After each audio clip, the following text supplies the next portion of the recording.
Hey, my name's Jess, and I just thought I'd give some tips that I've learnt after training my deaf dog friend, Gretchen. I didn't know any Auslan before this, and I just used mostly the Auslan sign bank online, if you Google that. Otherwise, I just made some signs up. One of the most important things I've learnt is to use as many signs as possible, and not just command signs, but making sure that you have all different signs, including things like the most important ones being that I've taught her are I love you. And when she was a puppy, I would teach her that by giving her treats and patting her, and I'd be going, I love you, I love you. So now that she's a bit over 3, when she's just looking at me across the room, kind of wondering what I'm doing, I can just be like, I love you, and she feels good and safe and knows that everything's okay. Similarly, I would just say, hey, when she comes into the room. Deaf dogs will often come in and touch you on the leg with their nose so that you know that they're there, because they don't obviously know that you heard them come in. So I just say, hello, hi Gretchen, I love you. Whenever she comes into the room, or whenever I haven't seen her for a couple of minutes, I say, hey, which is different to goodbye. So when I'm leaving the house, I say goodbye. Or if I'm just ducking into the shop real quickly, I say 1 minute, just goodbye for 1 minute. And so that way she knows the difference between that and hey. And the other, I taught her as well, you're beautiful. So I'll do that to her across the room as well, you're beautiful, Gretchen. And good. That's good, and that's really good. You're awesome. And particularly if we've been trying to get a trick for ages and she gets it, I'm like, yeah, I love you, you're so good. So she knows the difference between the 1 and the 2, and I still speak to her because she looks at my face a lot, so I make sure that I'm really expressive in my face. I'm like, yeah. Another way I really communicate with her is through, we have floorboards at our house, which is the best. If you can have floorboards, it's the best. And just naturally, if you're angry, because she's barking heaps, she barks very loudly, I'll be like, shh, or I'll get her attention. Really hard being, shh. But if she's just, if I'm just trying to get her attention, I'll be just like, hey, and a kind of more soft tap. And sometimes if I'm like, come on, hurry up, I'll do quick taps. And lots of those ones just come naturally, and you'll have your own ways of communicating with them, but just really be conscious when you're first learning of trying to communicate in as many ways as possible. Gretchen came to us, her mum came to us as a rescue dog, pregnant, and had 5 puppies, and 4 of the 5 were deaf, but Koala isn't deaf. So having a hearing dog can also be really good. Gretchen watches her a lot, and especially when they're outside and you want them to come in. I call out to Koala, and she'll come in. If it's just Gretchen out there, I flick the light on and off a couple of times, and she'll usually come in. And so the sign for Koala is this in Auslan, but sometimes when there's a double sign like that, that's too much, so we just do that for Koala. Koala also knows a lot of the sign language too. Most dogs do know a lot of sign language because we speak a lot with our hands. I'll go through some of the other ones. So when I've gotten her attention, I'll say look when she's sitting down near me. And the other one, the most obvious one, is sit. And the way that you do that, I've got a treat here, so I'll just be like, when I was first teaching her, I just have the treat near her nose and pull it up like that. And because she'd follow it, she'd just naturally sit down and then she'd get the treat. So that one's really easy to teach. So sit, then look at me, and pay attention, look at me. Do you want to go to the toilet? Do you want to go outside to the toilet? Koala's looking at me, she thinks I'm asking her. When she's outside, then I'll say, come inside. And so come inside is different to let's go home.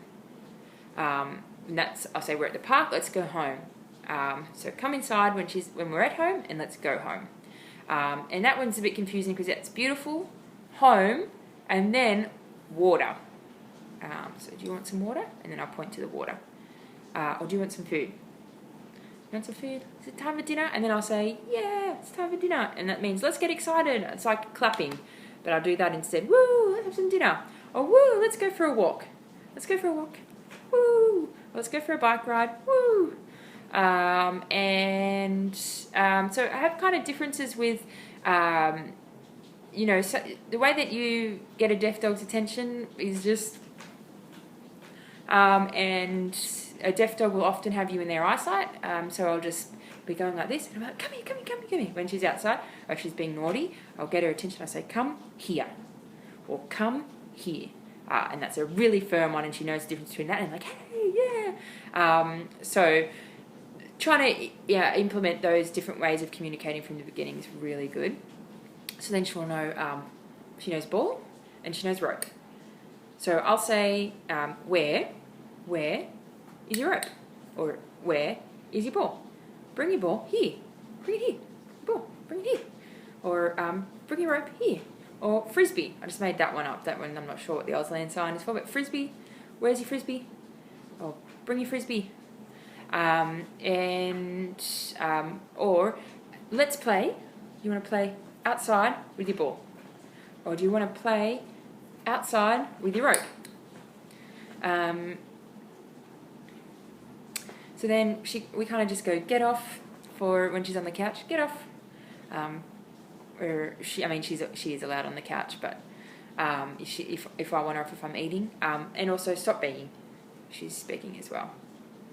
On your bed, and then you'll point to it on your bed.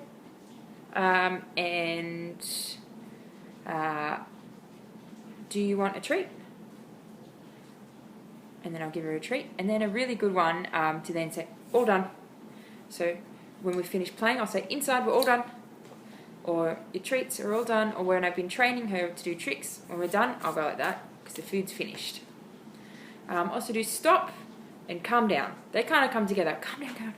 Because she's, barking and going wild. She's got a lot of energy. So I'll go, calm down, calm down, calm down. Do you want to go in the car? Some people, I tried this when I first had Gretchen, but I don't really use it that much. But some other people do time out.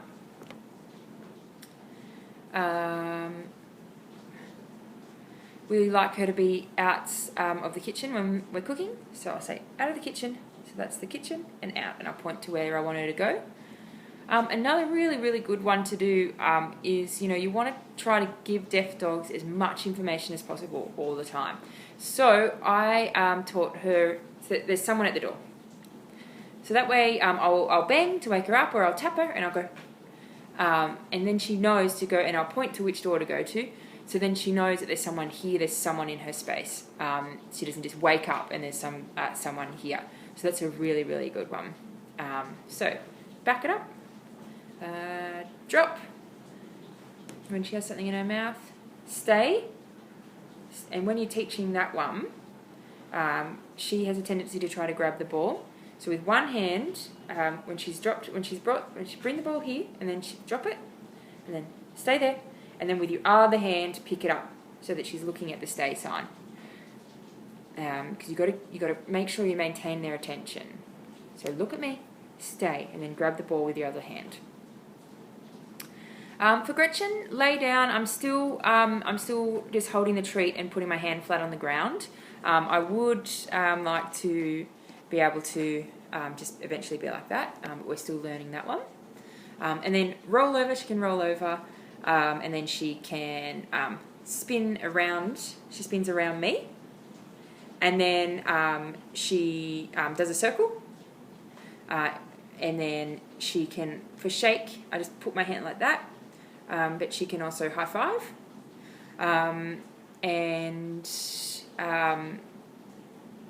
She does this cool thing where I take steps and she weaves through my legs, and I just go like that. I just made that one up. And then I also just go like that, and she walks straight through my legs. And then she can bow. I just hold the treat at the right angle and she bows. I'm just teaching her crawl. And she also, I just pat my leg when she's looking at me, and she comes in when I'm sitting down and she rests her head there, and I just give her treats.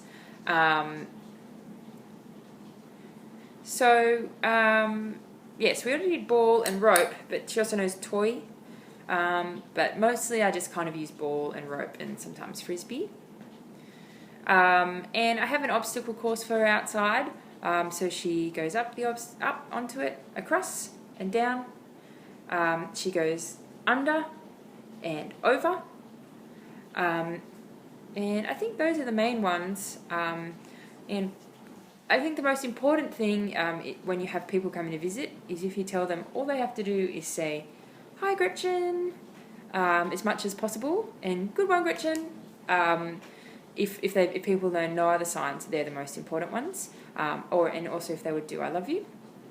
And yeah, if you've got any questions, Gretchen's asleep right now, so I can't get her to do any of the signs for you.